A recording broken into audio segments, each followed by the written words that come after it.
We ate the children last. The first human trial was on patient D, a 56-year-old male, single and childless, who was suffering from colon cancer. He was a skeletal male with white, bloodless skin who could no longer ingest even clear fluids. He was aware that his case was terminal, and he waived all rights to legal redress should the procedure go wrong. His recovery was astounding. 2 days after the operation, he ate 6 lunch meals in one sitting. He gained 24 kilos in 2 weeks. Clearly, his liver, pancreas, and gallbladder, the source of greatest worry, had adapted to the transplant.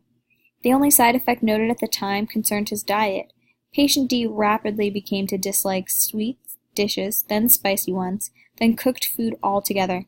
He began to eat bananas and oranges without peeling them. A nurse reported that one morning she found him eating the flowers in his room.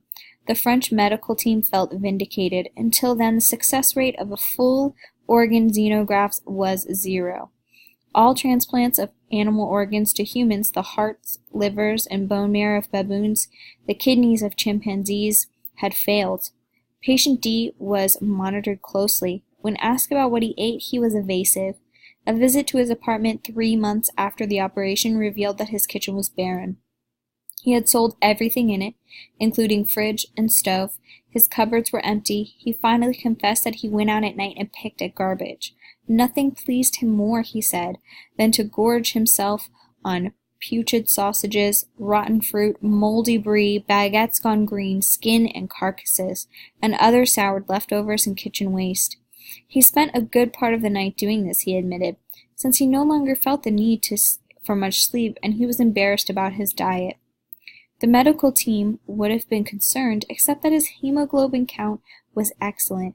His blood pressure was ideal, and further tests revealed what was plain to the eye. The man was bursting with good health. He was stronger and fitter than he had been in all his life. Les Bons Samaritans, a lobby group for the poor, thought to apply this wondrous medical solution to a social problem. They suggested that the operation be made available to those receiving social assistance. The procedure caught on among the young and the bohemian, the chic and the radical, among all those who wanted a change in their lives. A revolution of the gut was sweeping through society. "Liberty, liberty," was the cry of the operated. The meaning of wealth was changing. The telltale mark of the procedure was the scar at the base of the throat. It was a badge we wore with honor. Little was made at the time of a report by the Society Protecting the Animals on the surprising drop in the number of stray cats and dogs. Garbage became a sought-after commodity. Unscrupulous racketeers began selling it. Dumps became dangerous places. Garbage collectors were assaulted. The less fortunate resorted to eating grass. Then old people began vanishing without a trace. Mothers who had turned away momentarily were finding their baby carriages empty. The government reacted swiftly. In a matter of 3 days, the army descended upon every one of the operated, without discrimination between the law-abiding and the criminal. There were terrible scenes during the roundup. Neighbors denouncing neighbors, children being separated from their families, men, women, and children being stripped in public for the look of telling scars, summary executions of people who tried to escape. Internment camps were set up, nearly always in small, remote towns. Les Mills, Gers, Levin,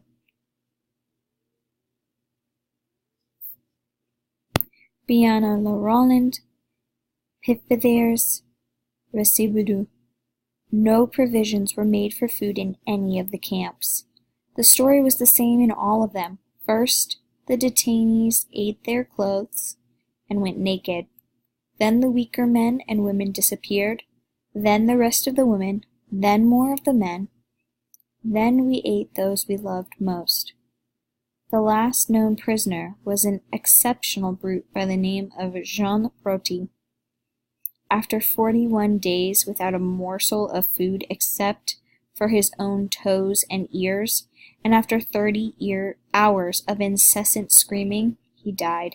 I escaped. I still have a good appetite, but there is a moral rot in this country that even I can't digest. Everyone knew what happened, and how and where. To this day everyone knows, but no one talks about it and no one is guilty. I must live with that.